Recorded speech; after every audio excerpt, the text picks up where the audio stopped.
clicked on this video, then you're probably like an introvert like me and you want to spend some time alone, or either that you felt like you've isolated yourself for a really long time and you're just slowly trying to come out of your shell, then this video is for you. And on top of that, you want to know some cute ideas where to go to if you ever visit Australia and Sydney. Yesterday, I took myself out on an extreme solo date to the city, and maybe it might not be extreme to you. Coming from someone who has social anxiety and is introverted, yes it is to me. Also, let alone that I was like vlogging while talking outside in public. That was so nerve-wracking because I'm more of like a sit down, let's talk type of girl. Guys, I might appear confident in front of the camera, but outside it's a different story.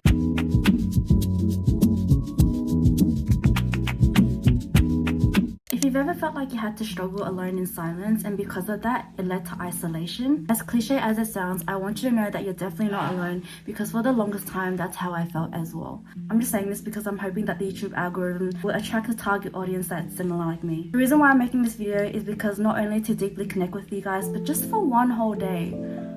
I want to know what it feels like to be an actual YouTuber. I just want to pretend as if for this one whole day that I'm famous on YouTube and that I'm known for my craft and that I'm actually getting paid for this. So I'm gonna act like it today. They say that if you want to become the person who you want to be, you gotta embrace that identity now. So that's what I'm doing. And in a way, when you do that, it allows reality to catch up onto you. Today, I want to take myself on a solo date. You know, sometimes it's so easy to forget about giving back to ourselves. And if you're an introvert like me, well, actually, I kind of describe myself as introvert and extrovert, maybe like an ambivert, so in between, but more of an introvert. And to be honest, the COVID lockdown really brought out more of my introvert side.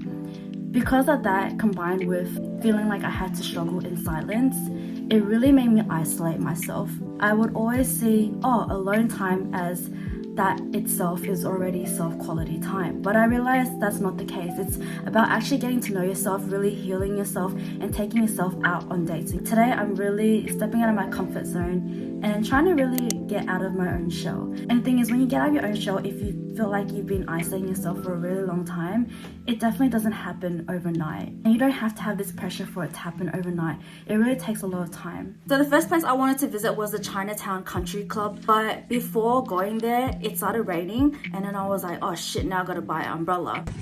You guys know what? This is my first time actually walking in public to a camera. I feel really awkward right now.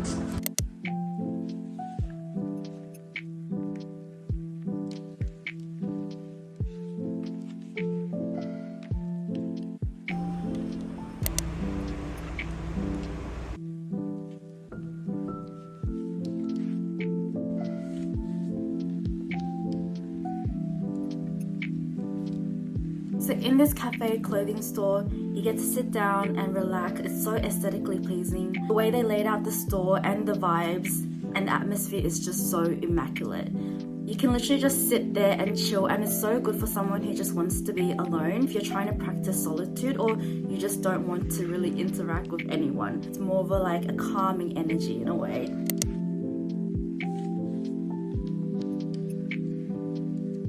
I wanted to ask someone to take a photo or video of me, but I didn't really want to disturb anyone else. At the same time, I was still scared.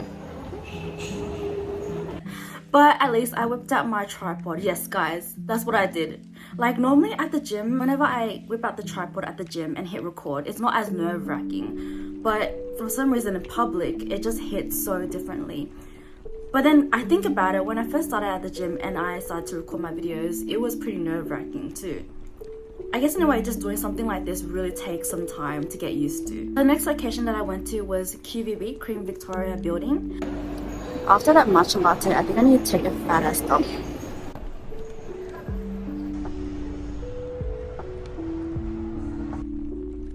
How much space do you need when you go to the toilet?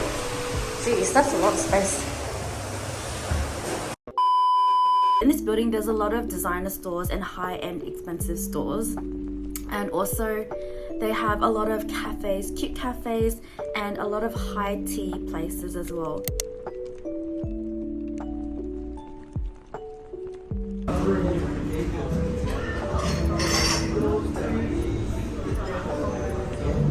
The first cafe that I went to, I just ordered scones and jam and tea. I wish they gave more whipped cream, but it tasted really good and it went really well with the tea. This place is so cute and very aesthetic, and it's very peaceful to just go here. It's not too crowded. I really didn't know what to order, and the lunch menu wasn't available at that time, so I asked the waitress, what can you suggest me? So he suggested this one, and it was rock melon with prosciutto. I thought it was gonna come with bread for some reason, because I don't know, I thought they were just listing like the key ingredients, but it turns out it was just literally like rock melon and prosciutto together. So I feel like some expensive places, they have the weirdest combinations, but surprisingly it actually goes well together.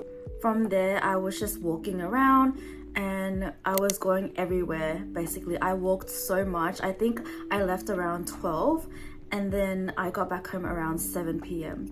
But guys, the most randomest thing happened. For the first time ever, I had my first TikTok street interview. You know those ones, I'm just like, wow, I've never had those street interviews before where they like record you, and like at first it was like a bit iffy. I'm like thinking, oh my gosh, are they a cult? But then when they said, oh, you want to film a TikTok video, and I was like, oh, okay then. So I literally filmed it. I was just like, why not? I was like, you know what, just go for it. I was so nervous, but I was pretending not to be nervous. I was like, you know what, let's just go with it. So I did, and it was really lovely interacting with them. In a way, I don't even know if they're gonna air it or not, but these people, they're from Mongolia. I think they're just starting out, so they just want to make videos about like what it's like living in Sydney in Australia. So I said my input in there, and like I literally didn't know what I was saying. I was just saying fluff, but also at the same time I was just saying what kind of came up in my head and kind of talking from my heart as well. Guys, I did my first TikTok street interview, and why did I admit that I didn't have many friends? Like, why did I have to say that? How are you today? Good, how are you? Great. So, how is it like to live in Australia? I'd say I've been living here for my whole entire life. So I was born and raised here. I'm from Melbourne, but I moved to Sydney when I was quite young, so like 8 years old. I would definitely say the weather is so much better here too. But so I don't know, if you're someone like me, I personally don't have many friends. I personally enjoy my own company. So Sydney is like definitely a great place if you want to hang and just go to cafes and different type of spots to just have time for yourself. And there's so many cute places as well here, and just to kind of, you know, relax and just practice solitude in a way. That's so great.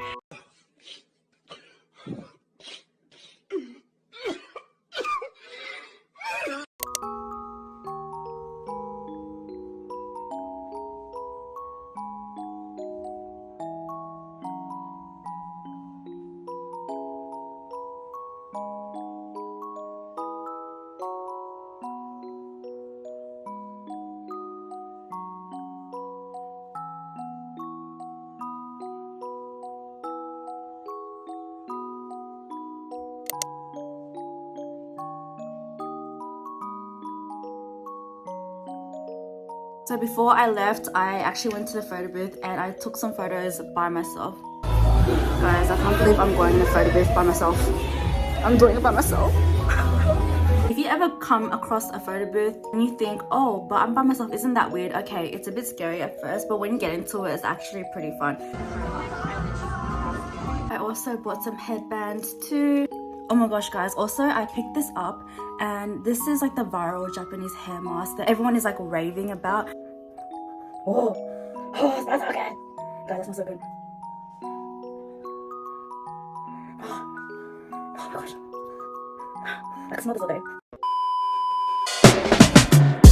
There's a sparkle in your eyes. I feel the warmth of your skin.